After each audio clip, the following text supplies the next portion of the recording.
नमस्कार, स्वागत है आपका डे एंड नाइट हिमाचल समाचार में। अगले आधे घंटे में हम आपको दिखाएंगे हिमाचल से जुड़ी हर छोटी बड़ी खबर।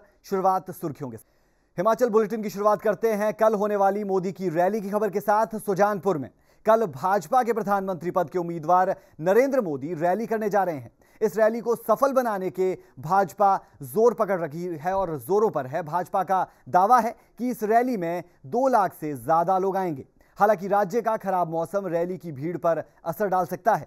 16 फरवरी को भी मौसम विभाग ने बारिश और बर्फबारी की भविष्यवाणी की है। हमीरपुर के सुजानपुर का ऐतिहासिक मैदान फिर से एक और बड़े घटनाक्रम का गवाह बनने जा रहा है। रविवार को बीजेपी के प्रधानमंत्री पद के उम्मीदवार नरेंद्र मोदी सुजानपुर में रैली करने जा रहे हैं। प्रदेश बीजेपी के लिए बड़ी बात यह है कि पहली बार बीजेपी का कोई राष्ट्रीय नेता यहां रैली के लिए आ रहा है, जिसमें न केवल नरेंद्र मोदी ही बल्कि राजनाथ सिंह, शांता कुमार जैसे शीर्ष नेता शामिल होंगे। साल 1974 में सुजानपुर के इसी मैदान में इंदिरा गांधी ने रैली की थी और उस रैली में राजीव गांधी भी उनके साथ थे। हालांकि राजीव गांधी उस वक्त राजनीति में नहीं थे। उसके बाद अब नरेंद्र मोदी यहां आ रहे हैं। बहरहाल प्रदेश के पूर्व मुख्यमंत्री प्रेम कुमार धूमल का कहना है कि इस बार रैली से हिमाचल के सभी रिकॉर्ड टूटने वाले हैं। हमीरपुर में इस रैली को करवाकर बीजेपी एक तीर से 2 निशाने साधने की कोशिश करेगी।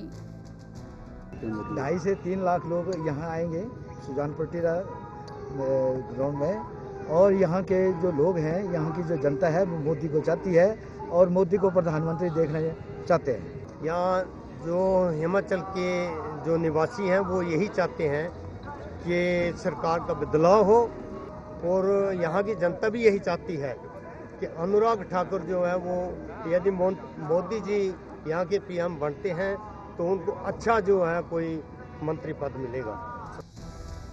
आगामी लोकसभा चुनाव और चुनाव में कांग्रेस का उम्मीदवार माना जा रहा है कि प्रदेश कांग्रेस राजेंद्र राणा को इस सीट से टिकट दे सकती है।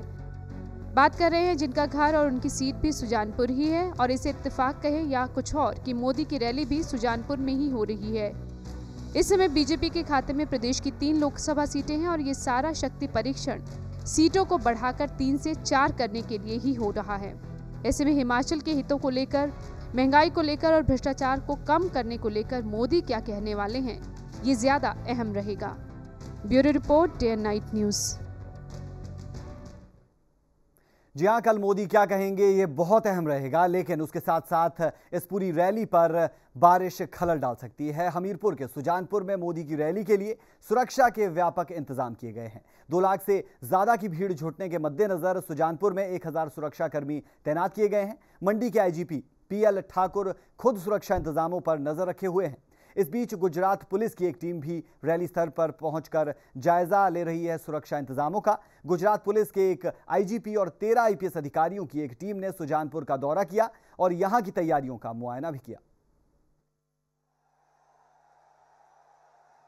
हमीरपुर जिले के अंतर्गत आने वाला ये वही मैदान है जहां 16 फरवरी को भाजपा के प्रधानमंत्री पद के उम्मीदवार नरेंद्र मोदी रैली करेंगे। प्रदेश भाजपा इसे नरेंद्र मोदी की ऐतिहासिक रैली करार दे रही है।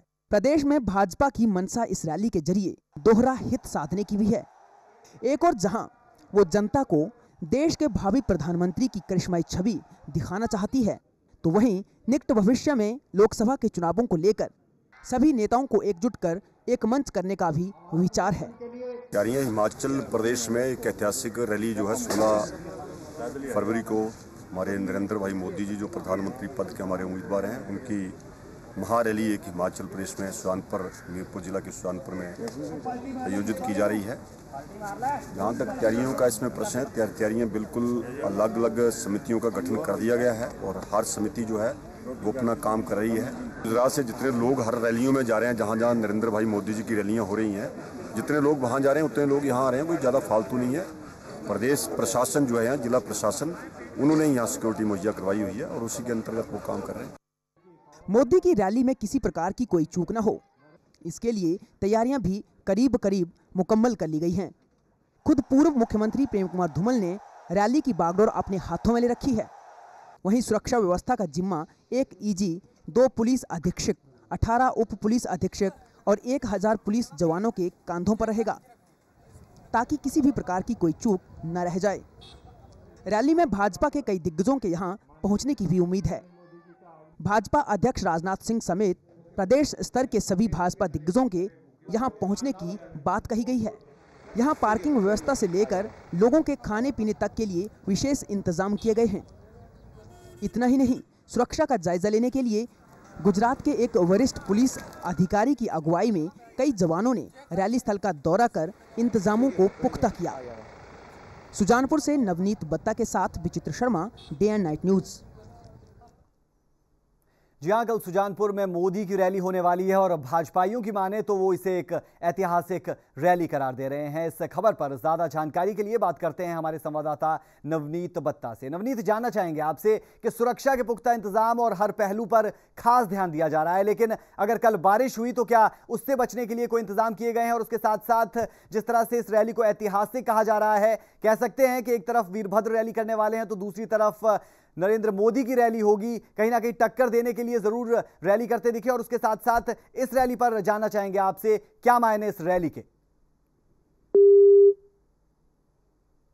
अपने दर्शकों को बता दें कि मोदी की कल रैली होने वाली है सुजानपुर में। 1000 सुरक्षा कर्मी तैनात किए गए हैं और उसके साथ साथ मोदी की इस रैली को भाजपाइयों की माने तो हिमाचल में एक ऐतिहासिक रैली करार दिया गया है और कहा जा रहा है कि सबसे बड़े मैदान में यह रैली करवाई जा रही है। कारण साफ है, मोदी आ रहे हैं, मोदी की लोकप्रियता जग जाहिर है और ऐसे में एक ऐसा स्थान चाहिए था जहां पर बहुत से लोग एक साथ बैठ सकें। तो उसके मद्देनजर कहा जा रहा है कि 2 लाख से ज्यादा लोग आ सकते हैं। उसके मद्देनजर 1000 पुलिसकर्मियों को तैनात किया गया है और साथ में गुजरात पुलिस की टीम निरीक्षण के लिए पहुंची है। न सिर्फ गुजरात की टीम बल्कि अलग अलग हिस्सों से 1000 पुलिसकर्मियों को यहां पर तैनात किया जाएगा और इस बात का महत्वपूर्ण तरीके से ध्यान रखा जाएगा कि कोई अप्रिय घटना इस दौरान ना घटे। मोदी की रैली की तैयारियां जोरों पर है और कहीं ना कहीं अगर मौसम विभाग की माने तो कल बर्फबारी और बारिश की आशंका पहले ही मौसम विभाग जता चुका है। ऐसे में ये एक बड़ा सवाल कि कहीं कल मोदी की रैली में, अगर हम कहें मोदी की ऐतिहासिक रैली में जैसा भाजपाई मान रहे हैं, कहीं खलल ना पड़ जाए, बारिश इस रैली को प्रभावित ना कर दे। तो ऐसे में कहीं ना कहीं लोकसभा की जो 4 सीटें हैं उन सीटों में से एक सीट यहां से भी है, उस सीट पर खासा असर देखने को मिल सकता है। हमीरपुर के सुजानपुर में मोदी की रैली के लिए सुरक्षा के व्यापक इंतजाम तो किए ही गए हैं, उसके साथ साथ बहुत से स्टॉल्स लगाए जाएंगे और सुरक्षा का खास तौर पर बहुत ज्यादा कड़ा ध्यान रखा जाएगा। उसके लिए बहुत से दिग्गज अधिकारियों को बुलाया गया है। जबकि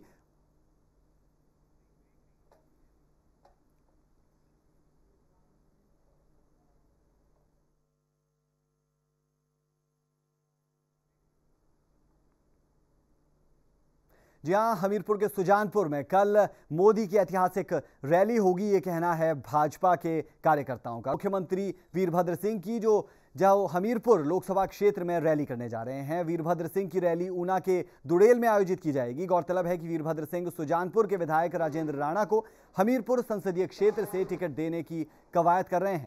जी हां, अपने दर्शकों को बताना चाहेंगे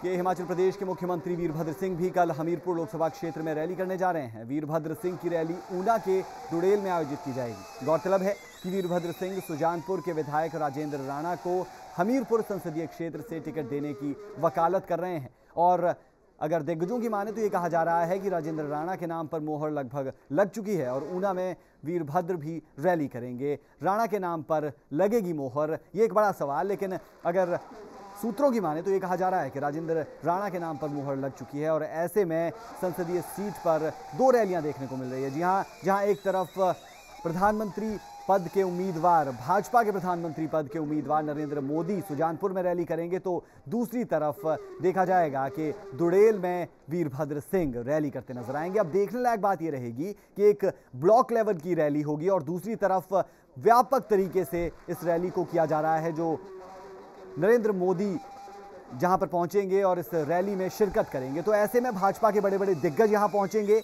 लेकिन सवाल यह है कि कौन कितनी भीड़ जुटाता है। इस पूरी की पूरी कवायद में दोनों की दोनों पार्टियां जुड़ी है और इस खबर पर ज़्यादा जानकारी के लिए, बात करने के लिए हमारे साथ मौजूद है हमारे संवाददाता मोहित प्रेम शर्मा। मोहित, जानना चाहेंगे आपसे कि कल 2 रैलियां, जहां एक ब्लॉक स्तर की रैली होगी तो एक दूसरी, अगर हम रैली की बात करें, बड़े स्तर पर रैली होने वाली है, तो ऐसे में क्या अंदेशा लगाया जा सकता है? राजेंद्र राणा के नाम पर लगेगी मोहर? जी देखिए, एक जो रैली है वो नरेंद्र मोदी की होगी सुजानपुर में, और उसके कुछ ही देर में एक दूसरी रैली होगी ब्लॉक स्तर पर, जिस तरह से कहा आपने भी कि मुख्यमंत्री वीरभद्र सिंह उस रैली को संबोधित करेंगे। निश्चित रूप से पहले यहाँ पर सरकार देखेगी कि नरेंद्र मोदी जो है वो अपने जो उनके बाण से जो तीर निकलेगा वो कहाँ जाके लगता है, और उस तीर का जो जवाब दिया जाएगा उसकी तैयारियां जो है सुबह से ही शुरू हो जाएंगी। हमीरपुर की आपने बात करी, राजेंद्र राणा जो वहां से हैं, उनके नाम पर अपनी तरफ से तो सहमति बना दी है। निश्चित रूप से यहाँ पर प्रबल दावेदारी जो है वो पेश कर रहे हैं, वहां से कांग्रेस के एसोसिएट मेंबर भी हैं, और ऐसे में अब देखना होगा कि जो एक जवाब तैयार कर रही है नरेंद्र मोदी के उलट में सरकार, क्या प्रहार नरेंद्र मोदी करते हैं, उसका जवाब जो है वो किस तरह से दिया जाएगा। यहाँ पर निश्चित रूप से जो आरोप रहेंगे वो पहले से ही जो है सामने आने लगे हैं कि किस तरह से नरेंद्र मोदी प्रहार करेंगे। भ्रष्टाचार के मामले पर बोल सकते हैं नरेंद्र मोदी कल, और उसके राष्ट्रीय नेतृत्व कांग्रेस पार्टी का, उस पर भी शब्दों का प्रहार जारी रहेगा। राज बिल्कुल मोहित, दो रैलियां जैसा आपने भी कहा, और कल ये दोनों रैलियां गवाह बनेगी। एक रैली भाजपा की तरफ से, दूसरी रैली कांग्रेस की तरफ से। अगर हम बात करते हैं जो रैली ऊना में होने जा रही है, इस रैली की बात करें तो कहीं ना कहीं हम कह सकते हैं कि एक छोटे लेवल पर ये रैली जरूर होने जा रही है, लेकिन कहीं ना कहीं ये जवाब रहेगा नरेंद्र मोदी की रैली के लिए। बिल्कुल राज, इसमें यहाँ पर जहाँ नरेंद्र मोदी आएंगे, निश्चित रूप से भारतीय जनता पार्टी वहां पर जो भीड़ है उसे जुटाने के लिए पहले से ही कवायद में जुटी हुई है। उसका जवाब जो है वो इस जो मुख्यमंत्री वीरभद्र सिंह ऊना में रैली करेंगे वहां पर देने के लिए वो तैयार हैं। लेकिन दूसरी तरफ कांग्रेस ये भी बताना चाहेगी कि एक तरफ नरेंद्र मोदी की रैली में जहां पर भारतीय जनता पार्टी 2 लाख कार्यकर्ताओं लोगों की भीड़ जुटाने का दावा कर रही है, वहां एक छोटे से ब्लॉक में जो रैली होगी वहां पर भी भीड़ जुटाने का जो है वो कवायद अगर कह सकें तो कांग्रेस पार्टी पहले ही कर रही है। तो कहीं ना कहीं एक ये भीड़ को लेकर के जो बाद में जो बयान आएंगे उसको लेकर के अभी से ही ये साफ होने लगा कि राष्ट्रीय नेतृत्व और प्रदेश नेतृत्व जो है अलग अलग पार्टियों का, उसको लेकर के जो है कितने लोग इकट्ठा होते हैं, इसको लेकर भी बाद में ये भी एक मुद्दा बनेगा। लेकिन कहीं ना कहीं देखा जाए तो दोनों रैलियां समांतर होंगी और एक ही दिन जो हो रही हैं, लेकिन किसमें ज्यादा भीड़ होगी वो देखने वाली बात होगी, और क्या जवाब रहेगा मुख्यमंत्री का जो नरेंद्र मोदी की रैली है वो एक यहाँ पर एक रोचक बात होगी। और ये इसका जो है खुलासा कल ही हो पाएगा जब 3 बजे के आसपास जो है वीरभद्र सिंह ऊना में रैली करेंगे, और सुबह 11 बजे का जो समय है वो नरेंद्र मोदी का जो रैली है उसका रहेगा। राज बिल्कुल, तो आज की राजनीति को अगर भीड़ की राजनीति कहें तो कुछ गलत बिल्कुल नहीं होगा। जब आपने ही जीएस वाली से बात की थी तो वो कहते साफ तौर पर कि ब्लॉक लेवल की रैली है और वहां पर कम से कम 25,000 लोग दिखेंगे, लेकिन मोदी की रैली की बात करें तो भाजपा ही कहते नजर आ रहे हैं कि 2 लाख के करीब लोग आने वाले हैं। तो मोहित, ऐसे में एक बड़ा सवाल जरूर निकलकर सामने आता है कि मायने क्या है राजनीति के, क्या सिर्फ भीड़ की राजनीति रह गई है? देखिए, दोनों पार्टियां दर्शाना चाहती हैं कि उनके साथ जो है वो ज्यादा लोग हैं। बीजेपी बात कर रही है, यहाँ पर दावा जो कर रही है वो 2 लाख लोगों का दावा कर रही है।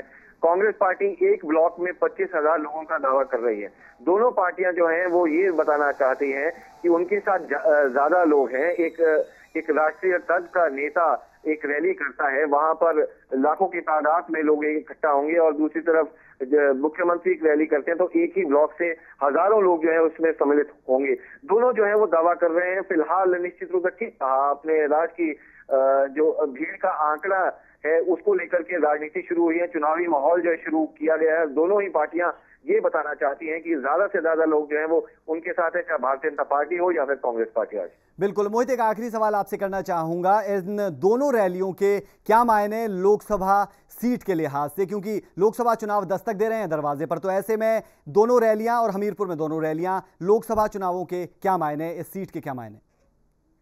देखिए, हमीरपुर जो है वो भारतीय जनता पार्टी का गढ़ माना जाता है राज शुरू से ही, और जो कांग्रेस पार्टी है वो भी घात लगाना चाहती है, काफी समय से ये चल रहा है। इससे पहले आपको याद होगा विक्रमादित्य सिंह जो मुख्यमंत्री के बेटे हैं और हिमाचल युवा कांग्रेस के प्रदेश अध्यक्ष भी हैं, उन्होंने भी एक रैली हमीरपुर में की थी।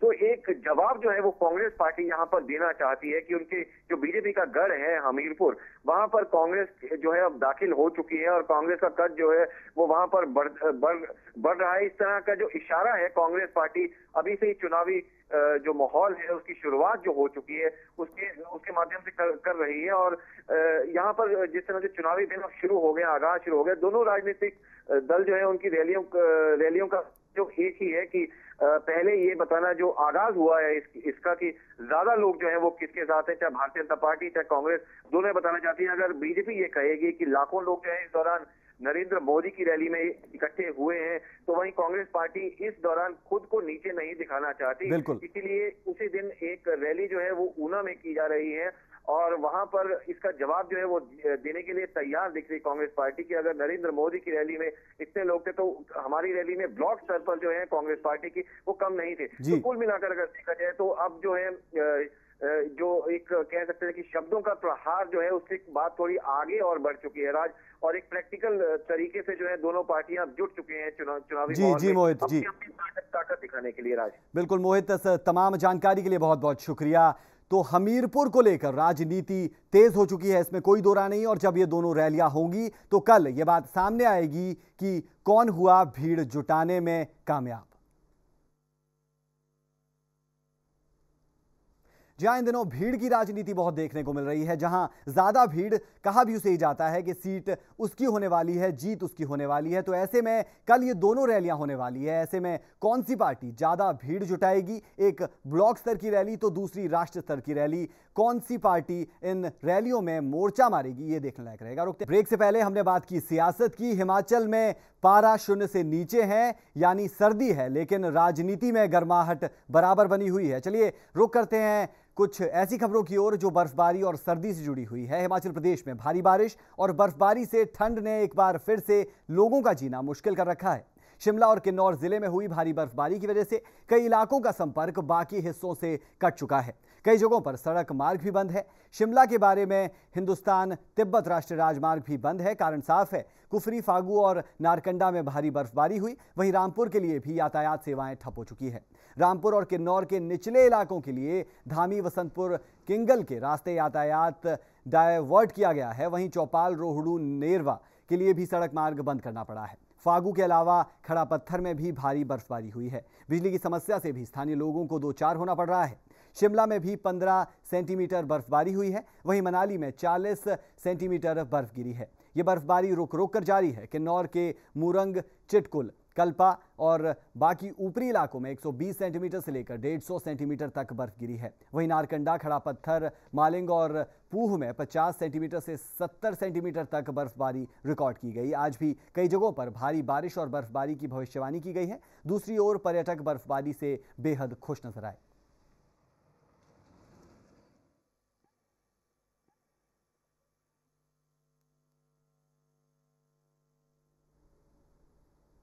न्यूजीलैंड दौरे पर जीत से कोसों दूर दिख रही टीम इंडिया वेलिंगटन टेस्ट में जीत के करीब दिख रही है, और ये मुमकिन हो पाया धवन, रहाणे और धोनी की बेहतरीन बल्लेबाजी के बूते, जबकि ईशांत शर्मा ने इस पूरी सीरीज में शानदार गेंदबाजी की और अब तक 15 विकेटें हासिल कर चुके हैं।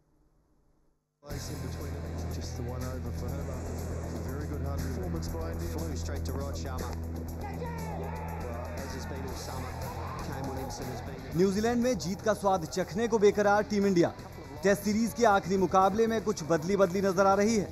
जी हां, वेलिंगटन टेस्ट का दूसरा दिन खत्म होने तक टीम इंडिया न्यूजीलैंड से आगे दिख रही है।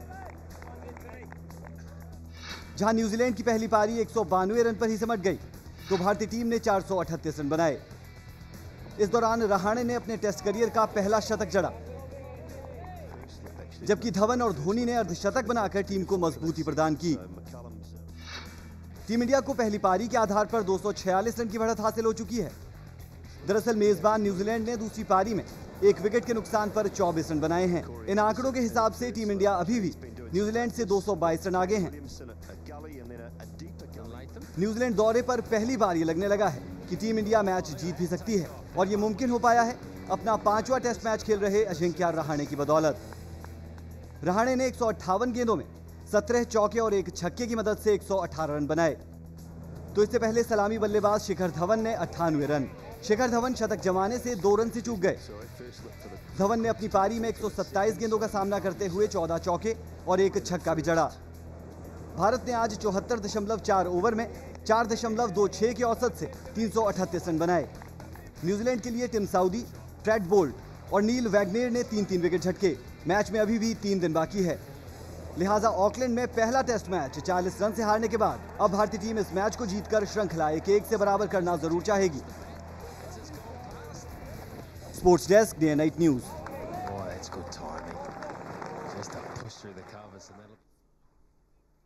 जी हां, सीरीज बराबरी का मौका भारतीय टीम के लिए और देखना होगा कि टीम इंडिया सीरीज बराबर कर पाती है या नहीं। वक्त आपसे इजाजत लेने का, लेकिन खबरों का सिलसिला डे नाइट न्यूज पर लगातार जारी है। आप बने रहिए हमारे साथ। खबरों की दुनिया में आइए, हमारे साथ कहीं भी और कभी भी जुड़िए।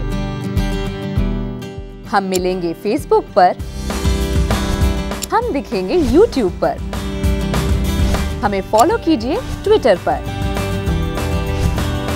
खबरों के साथ बने रहिए रात दिन।